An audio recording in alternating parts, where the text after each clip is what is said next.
was Marker a number Bryan 12. County militia camp the night before battle.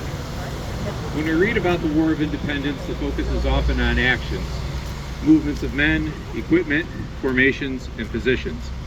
This is how military historians interpret events after the fact, with a certain detachment and distance. For the men in this militia, however, things were much more personal. This was not an army from elsewhere come to fight on a battlefield they do not know. These were local farmers and shopkeepers defending their own land. Behind them were their families and fields. If they did not stop the enemy, that's what was at stake for them. Nothing less than everything they hold precious. If they lost, they might lose everything. It doesn't get any more personal than that. The personal nature of the upcoming fight must have also weighed on our allies, the Oneidas. Of all the members of the Haudenosaunee League, only the Oneidas stood with the Patriots seeking independence. Arrayed against them were the rest of the League, with members of the Seneca, Cayuga, Onondaga, Mississauga, all led by Joseph Brant, a Mohawk. Joseph Brant was well known for his first-rate education and ability. A force led by him would be well led. The Oneidas must have been thinking about having to kill men they had sat with previously. Again, very personal. Joseph Brant was also previously a personal friend to Nicholas Herkimer. Herkimer had met with Brant at Unadilla just a few months earlier to try to persuade his former friend to cease activities, trying to convince the Haudenosaunee to fight for the British. Herkimer failed, but he was no fool either. He had secretly told his officers to shoot Brant and the men accompanying him at the meeting. Brant was also no fool. He knew his life was in danger from his former friend and had taken precautions. The ambush was never carried out. That was frontier warfare, and both sides knew the score. No quarter was likely, nor could it be, when each side was fighting for their land and lives. Herkimer was willing to kill his former friend at Unadilla, and Brant at Oriskany was ready to do the same. Personalities also figured within the Patriot camp. General Herkimer faced down a near mutiny by his own officers that night. Herkimer was a canny frontiersman. He had put into motion a plan and was waiting a signal from the fort that they were ready to begin their part of it. Colonel Ebenezer Cox and Isaac Paris chafed at the delay and impetuously wanted to close with the enemy. These officers berated Herkimer publicly, calling him a coward and a Tory. This last stung Herkimer, as his own brother was a known loyalist serving with Johnson. This also serves to show the deeply personal nature of the conflict in the Mohawk Valley. Families divided, suspicion of loyalties, all the hallmarks of a civil war, which in many respects this was for these men.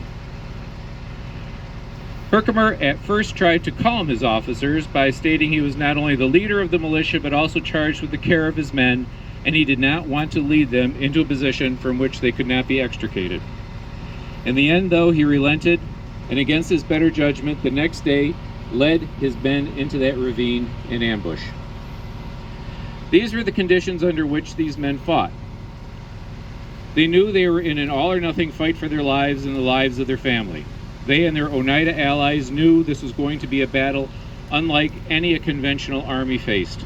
It was deeply personal to them. Frontiersmen all, they knew what the price of defeat would be should they lose in the morning. And they went into battle anyway, and then into history. We honor the sacrifice of all those who gathered here that night. May God bless them and us as we rededicate this marker to their memory.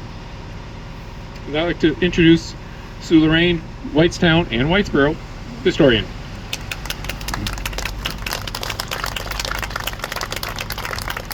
You're standing actually in a very important part in our nation's history, because this was where the first settlement after the Revolution. This is the first permanent white settlement, and Whitestown will go from here all the way to Canada, down to Pennsylvania, and all to the west of New York State. And it all starts right here in Whitesboro when Hugh White settles here. Now, how this connects to this. So we've got, it's getting ominous. We know that the battle is tomorrow. They don't. There had to have been something special about this spot back then that said, here's a camping spot. Now this stone was moved just from the intersection up a few houses away. And there was an extra branch of the Sequoia Creek right here, and the bus is in the way, but there's the village green, and it's a little bit on a hill, and back then would have been a little higher. But something said, here's the spot to stay. Hugh White, 7 years later, is doing the same route, bad roads, thick woods, and he says something about here says stay. And we have the original spot of his house, bark shanty, everything right there. So you're standing in a spot where what they fought for in the Revolution to create a whole new way of doing a country begins right here. And in Oneida County, as you know, is filled with early history. Well, what I found out about also right here, back in 1927, a man named Scott put together a book called Fort STANWIX and Oriskany, where he takes myths and legends and interviews and accounts and puts them together. He says that right here was where Adam Helmer was sent out on his run, and this is where the Oneidas joined the militia, right here, 60 of them. Well, sure enough, when Hugh White comes and settles this area, this is also where the Oneidas would come for help. They would come to the Baptist church right on the corner, and they would come to Lawyer Gold for money matters. So this was, it connected so much, and something about this spot right here where you're standing. So it's an important spot, and this was the rear guard, and we're just proud of everything that happens in Whitesboro, and all of you people who come to reenact the place via bus, and I thank you very much for coming. Can you tell them the Lafayette connection? Oh, this is one of, actually Lafayette, Leslie wants Lafayette mentioned. Lafayette actually came here twice before the Revolution, and then the biggie event after the Revolution. And when Leslie put the Lafayette tour together, Whitesboro had a huge crowd, and we had the horse where he joined and got the carriages and the horses back. Again, it's this spot that had, and I think we'd find out much more that went on in this spot itself. Something about it. God put it here. This is a place to begin, a good beginning. And he and Hugh worked together, right? Who and me? Lafayette and God Hugh, and I work Hugh together White. all the time. Lafayette and Hugh White, right? They knew each other. Well, they knew each other, I believe, from the. I always wondered, what did Hugh White do in the war? Because he was given big land grants, where he eventually owns most of New York State.